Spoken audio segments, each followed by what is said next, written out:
අපි දැන් බලමු අට ශ්‍රේණිය පාඩමේ අට ශ්‍රේණියට අදාළ ගණිතීය විෂය ධාරාවේ සාධක පාඩමේ කියන්නේ 7 වෙනි පාඩමේ පුනරීක්ෂණ අභ්‍යාසයේ ගැටලු විසඳන්නේ කොහොමද කියලා. මේකදී ගැටලුවෙන් ගැටලුව මම निराකරණය කරනවා. ඉතින් ඔයාලා හොඳින් අවධානය දීලා බැලුවොත් ඔයාලට පැහැදිලි වෙයි මේ පුනරීක්ෂණ අභ්‍යාසයේ ගැටලු කොහොමද හදන්නේ කියලා. අපි යමු දැන් මේ ගැටලු විසඳන ආකාරය බලමු. මුලින්ම පුනරීක්ෂණ අභ්‍යාසයට අදාළ පළමු ගැටලුව බලමු. පුනරීක්ෂණ අභ්‍යාසය කියලා කියන්නේ පිටු අංකය 82 සඳහන් වෙනවා 7 වෙනි පාඩමේ පුනරීක්ෂණ අභ්‍යාසයේ ගැටලුව වල තියෙනවා පහත සඳහන් එක් එක් සංඛ්‍යා කටලේ මාපෝසා සොයන්න. මාපෝසා කියලා කියන්නේ පුතේ මහා පොදු සාධකය සොයන්න කියන එක. ඉතින් මේකෙදි අපිට හොඳම දැනුමක් තියෙන්න ඕනේ යම් මට්ටමකින් හරි ප්‍රථමක සංඛ්‍යා පිළිබඳව. ප්‍රථම සංඛ්‍යා මොනවද කියන්නේ කියලා ඔයාලට යම් දැනුමක් තියෙන්නත් පුළුවන් නැති වෙන්නත් පුළුවන්. මම ඒ සම්බන්ධයෙන් වැඩි විග්‍රහ කරන්න යන්නේ නැහැ මේ වෙලාවේ. මම දල වශයෙන් ඔයාලට කියන්නම්. මේ ප්‍රථමක සංඛ්‍යා කියලා කියන්නේ 2 3 5 ඒ වගේම 7 11 13 යනාදී වශයෙන් සාධක දෙකක් පමණක් අඩංගු වන සංඛ්‍යාවලට තමයි අපි ප්‍රථමක සංඛ්‍යා කියලා කියන්නේ. ඉතින් මේ මහා පොදු සාධකයේ හොයනකොට සංඛ්‍යා කටලයක අපි බෙදීමේ ක්‍රමයෙන් මේ ගැටලුව විසඳුවොත් මෙන්න මේ ප්‍රථමක සංඛ්‍යා පිළිබඳව හොඳින් දැනුම තියෙන්න ඕනේ. අපි බලමු ප්‍රථමක සංඛ්‍යා යොදාගෙන කොහොමද මේ මහා පොදු සාධකයේ හොයන්නේ කියලා සංඛ්‍යා කටලය. එතනදී පළවෙනි ගැටලුවේදී තියෙනවා ඔමිලක්කම් 1 12 සහ 18. 12 සහ 18 අපි මුල්ම ප්‍රථමක සංඛ්‍යාවෙන් මේ සංඛ්‍යා දෙකම බෙදෙන මුල්ම ප්‍රථමක සංඛ්‍යාවෙන් තමයි ආරම්භ කරන්නේ. ඒතර අපි දන්නවා මුල්ම ප්‍රථමක සංඛ්‍යාව දෙකෙන් බෙදෙනවා මේ සංඛ්‍යා දෙකම.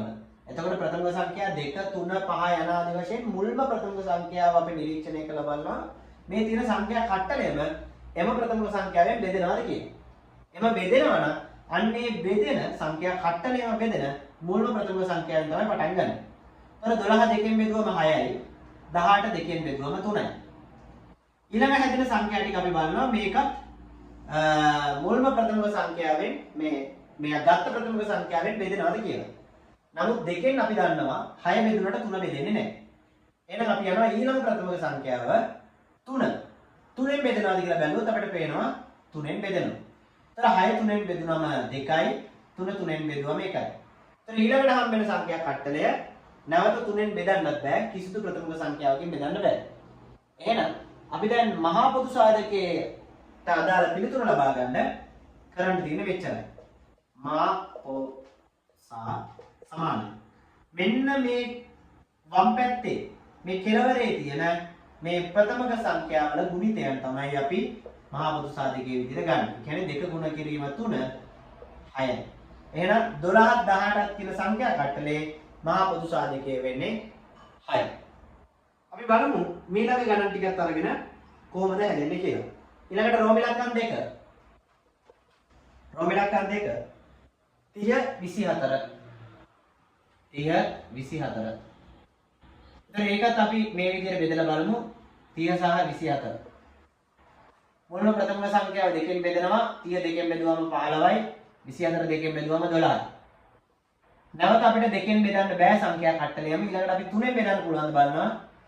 ඊළඟ ප්‍රථමක සංඛ්‍යාව 3 නිසා එතකොට 3ෙන් බෙදෙනවා 15 3ෙන් බෙදුවම 5යි 12 3ෙන් බෙදුවම 4යි.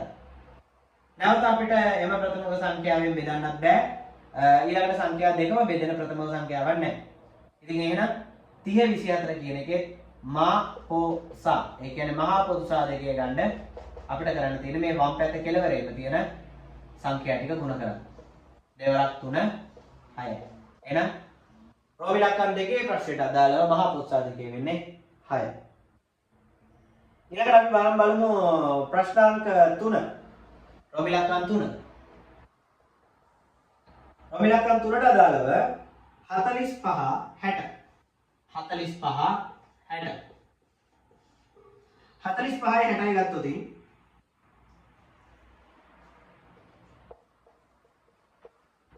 මුල්ම ප්‍රථමක සංඛ්‍යාව 2 දෙකෙන් බෙදෙන්නේ නැහැ 45. 60 බෙදුනට 2 බෙදෙන්නේ නැහැ. දෙකෙන් බෙදෙන්නේ නැහැ 45. ඒකකින් අපි බලනවා ඊළඟ ප්‍රථමක සංඛ්‍යාව. ඊළඟ ප්‍රථම සංඛ්‍යාව 3. සංඛ්‍යා දෙකම 3ෙන් බෙදෙනවා. 45 3ෙන් බෙදුවම 15යි 63ෙන් බෙදුවම 20යි.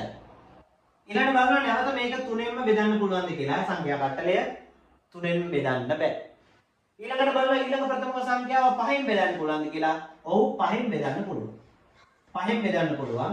15 5ෙන් බෙදුවම 3යි 20 5ෙන් බෙදුවම 4යි. එහෙනම් අවසානයේ මේ ලැබිච්ච සංඛ්‍යා කට්ටලය නැවත ප්‍රථම සංඛ්‍යාවකින් බෙදන්න බෑ. පොදුවේ බෙදන්න බෑ.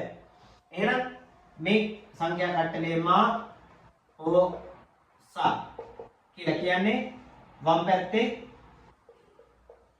ඉලක්කම් වල ප්‍රථම සංඛ්‍යාවල ගුණිතය. 3 5 15යි. එහෙනම් අපි දන්නවා මේ සංඛ්‍යා කට්ටලේ මහා පොදු සාධකය වෙන්නේ 15. අපි බලමු ඊළඟ ගණන් ටිකට ගිහින්. හරි. දැන් අපි බලමු රෝම ඉලක්කම් 4 ප්‍රශ්න අංකයට අදාළ සංඛ්‍යා කට්ටලයේ මහා පොදු සාධකය හොයන විදිය. 6 12 18. දැන් ඔයාලා මේ බෙදෙන විදිය දන්නවා. පියවර දන්නවා. ඉතින් හොඳට නිරීක්ෂණය කරන්න මම කරන්නේ කොහොමද කියලා. ඔන්න සංඛ්‍යා කට්ටලේ අපි 6 12 18. මුල්ම ප්‍රථම සංඛ්‍යාව දෙකෙන් බෙදනවා. සංඛ්‍යා තුනම 6 දෙකෙන් බෙදුවම 3යි 12 දෙකෙන් බෙදුවම 6යි 18 දෙකෙන් බෙදුවම 9යි. අපි දන්නවා අය නැවත දෙකෙන් බෙදන්න බෑ. මොකද 3 දෙකෙන් බෙදෙන්නේ නැති නිසා අපි ඊළඟ ප්‍රථම සංඛ්‍යාව නිරීක්ෂණය කරලා බලනවා. ඔව් 3ෙන් බෙදෙනවා. 3 3ෙන් බෙදුවම 1යි 6 3ෙන් බෙදුවම 2යි 9 3ෙන් බෙදුවම 3යි. තව දුරටත් බෙදන්න බෑ. එහෙනම් මා ඕ සා කියන්නේ 2 ගුණ කිරීම 3 සමානයි 6. මෙන්න මේ විදිහට රෝම ඉලක්කම් 4ට අදාළ ගැටලුව විසඳන්න පුළුවන්. ඊළඟට මම මේ පුනරීක්ෂණ අභ්‍යාසයට අදාළ තව වැදගත් ගැටලුවක් ගන්නම්. මොකද ඔයගොල්ලන්ට පුළුවන් දැන් ඊළඟ රෝම ඉලක්කම් 5 ගැටලුව වගේ ගැටලු ඔයගොල්ලන්ට try කරන්න පුළුවන් ගෙදරදී. මම තව එක ගානක් හදන්නම් ඔයාලට තව ටිකක් පැහැදිලි වෙන්න. මේ ගැටලුව කීපේ මම දැක්ක තව හොඳ ගැටලුවක්. ඒ තමයි රෝම ඉලක්කම් 6ට අදාළ ගැටලුව. රෝම ඉලක්කම් 6. මේ ගැටලුවේ තියෙනවා සංඛ්‍යා කට්ටලය 36 24 සහ 60. අපි බලමු 36 24 60.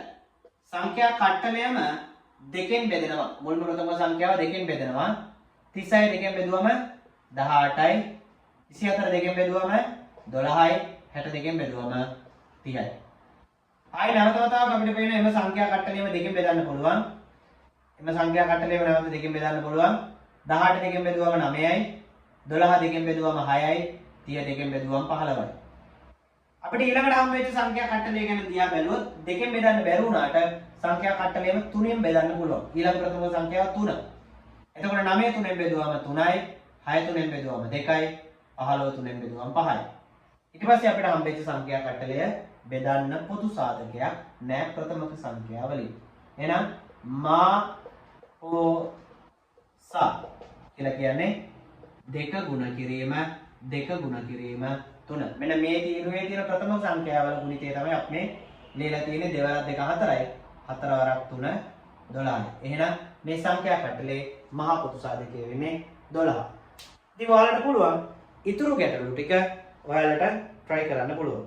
ඉතින් මම කියනවා ඊළඟ ගැටලු ටික try කරලා ඔයාලා ලබාගත් පිළිතුරු ඔයාලට පුළුවන් නම් මෙන්න මේ වීඩියෝ එකේම ඔයාලගේ කමෙන්ට් එකක් විදියට ඔයාලගේ පිළිතුරු සඳහන් කරලා එවන්න. ඉතින් මම අත්‍යවශ්‍යයි කියලා හිතපු ගැටලු කීපයක් තමයි නිරීක්ෂණය කරේ පුනරීක්ෂණ අභ්‍යාසයට අදාළව මේ ගත්ත දැනුම ආධාරයෙන් මේක ඉතුරු ගැටලු ටිකත් හදන්න ගෙදරදී උත්සාහ කරන්න. ඉතින් මේ වීඩියෝ එකෙන් ඔයාලගේ දැනුමට තවත් යම් දැනුමක් එකතු කරගන්න ඇති කියලා මම හිතනවා. ඉතින් අපි එහෙනම් නැවත තවත් වීඩියෝ එකකින් ආයෙ හමු වෙමු.